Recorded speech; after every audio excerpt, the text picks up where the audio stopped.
জয় গুরু। পরম প্রেমময় শ্রী শ্রী ঠাকুরের রাতুল চরণে আমার শতকোটি প্রণাম এবং আপনাদের প্রত্যেকের আমার আনন্দিত জয় গুরু। আজকে আলোচনার বিষয় হলো শ্রী শ্রী ঠাকুর কেন আমাদের নিরামিষ খাবার খেতে বলেছেন। আমিষ খাবার খেলে কি হয়, নিরামিষ খাবার খেলেই বা কি হয়, এই কথাগুলো আজকে শোনাবো এই ভিডিওটিতে। আমরা অনেকেই শুনি নিরামিষ খাবার খেলে নাকি ঠাকুরকে পাওয়া যায়। যারা নিরামিষ খাবার খায় তারা ভাবে যে তারা ভগবানকে পেয়ে গেছেন। এটা যদি তাদেরকে জিজ্ঞাসা করা হয় তাহলে তারা বলে, প্রাণী হত্যা করে যে খাওয়া হচ্ছে তাতেও তো পাপ হয়, তাহলে উদ্ভিদ হত্যা করে যে খাওয়া হচ্ছে সেটাও তো পাপ। আমাদের বিশিষ্ট বিজ্ঞানী জগদীশচন্দ্র বসু প্রমাণ করে দেখিয়ে গেছেন যে গাছেরও প্রাণ আছে। তাহলে প্রশ্ন হচ্ছে, শ্রী শ্রী ঠাকুর আমাদেরকে নিরামিষ খাওয়ার কথা কেন বলে গেছেন? নিরামিষ খাবার না খেলে কি ভগবানকে পাওয়া যায় না? এটা অনেক মানুষই বলেন, মনের মধ্যে ভক্তি ও ভালোবাসা থাকলেই হয়, এইসব নিরামিষ খাওয়ার কোনো দরকারই নেই। আবার নিরামিষ খাবার খেলে যে ভগবানকে পাওয়া যায় তাও কিন্তু কখনোই নয়। শ্রী শ্রী ঠাকুর আমাদের কেন নিরামিষ খাবার খেতে বলেছেন? মানুষের শরীর ও মন গঠন হয় খাদ্য থেকে, তথা মানসিক ও চারিত্রিক গঠন হয় এই খাদ্য থেকেই।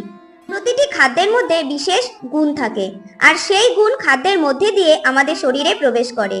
মানুষের মধ্যে তিনটি গুণ থাকে, সত্যগুণ, পজগুণ ও তমগুণ।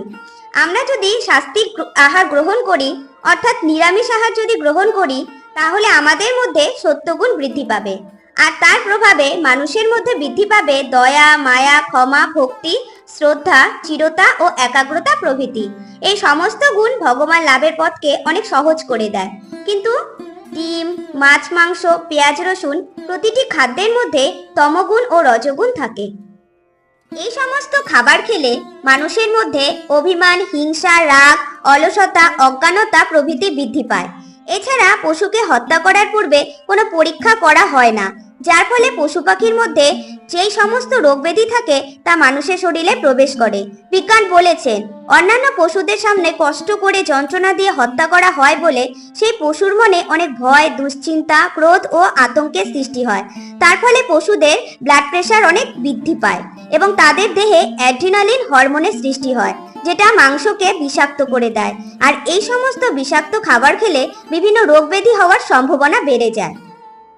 আমাদের শরীর সুস্থ না থাকে তাহলে আমাদের কোনো কিছুতেই মন বসে না। ফলে সাধারণ জীবনে উন্নতির জন্য ও ঈশ্বর প্রাপ্তির জন্য নিরামিষ খাওয়া খুবই জরুরি, কারণ এই সমস্ত খাবার আমাদের শরীর ও মনকে ভালো রাখে।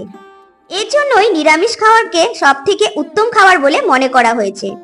এর জন্যই শ্রী শ্রী ঠাকুর আমাদের বলেছেন, মাছ মাংস খাসনে আর পেঁয়াজ রসুন মাদক ছাড়। আলোচনাটি আপনাদের কেমন লেগেছে তা কমেন্ট করে জানাবেন। ভিডিওটি ভালো লাগলে শেয়ার করতেও পারেন।